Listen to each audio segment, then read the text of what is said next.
Deadpool is a comic book antihero that breaks all the rules. He's a mercenary with a mouth that causes problems for himself and all those around him with his irreverent attitude towards absolutely everything.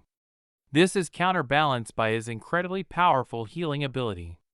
When my wife asked me what Deadpool's power was before we saw this movie for the first time, I said, "His power is you can turn him into sushi and he'll heal from it." A few Deadpool fans have heard either myself or my wife repeat that since then and thought it was a good summary of his powers.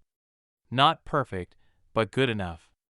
This movie is not suitable for anyone under the age of 30, and if you're of age, I strongly advise that you consult with your parents or spiritual advisor before watching. The language, violence, and moral decay are not a problem for me in small doses. Even so, there's a reason that I only rewatch a movie I really enjoy when a sequel is coming out. It's deep into the mental candy side of being mental food. There are points they deserve consideration in the movie. There are also points that do not. Many points that do not. One of the things that the Deadpool character is famous for in both the comics and the movie is breaking the fourth wall. Breaking the fourth wall is not entirely uncommon in youthful entertainment. One of the things that makes Deadpool unique is that he's in a fictional universe with an audience to speak to, but his peers in his universe do not believe that there is an audience to speak to. They think that Deadpool is crazy. Is he? Certainly, we as the audience don't exist in his world. The amount of influence that any one of us out here on his universe is minimal. I can't tell Colossus that I'm here, that Deadpool is right, that I'm willing to have a conversation with him. One of the things that I find strange is that we have so little fiction where the characters interact with the author. One of the YouTubers that I follow, Jill Barrett, has a series of shorts that she's turned into a book with characters that speak to their author, but she created a fictional author for them to talk to as well. One of the analogies we have for God is as the author of our world. There are things about this analogy that I find extremely helpful.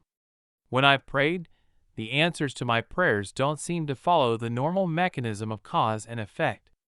Often, it feels like events involved in answering my prayers have been in motion for a long time, or like God's plan for my life was at work for a long time before I caught up to it.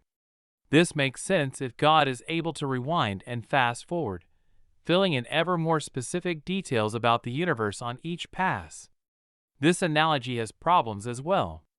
It leads naturally to a form of Gnosticism, where God is sometimes good and sometimes evil, with even nonsense being within the realm of God's power, and even evil necessarily orchestrated by God.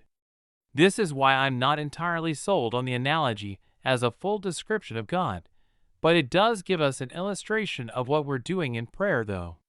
The next time you pray, instead of thinking of God as a king, try thinking of him as the author of the story you're in, but remember that the analogy is imperfect. Think about this in two ways. First, what story is he writing with you, and how can you seek that in with him? Second, what could God do for you to help you be the best character in that story?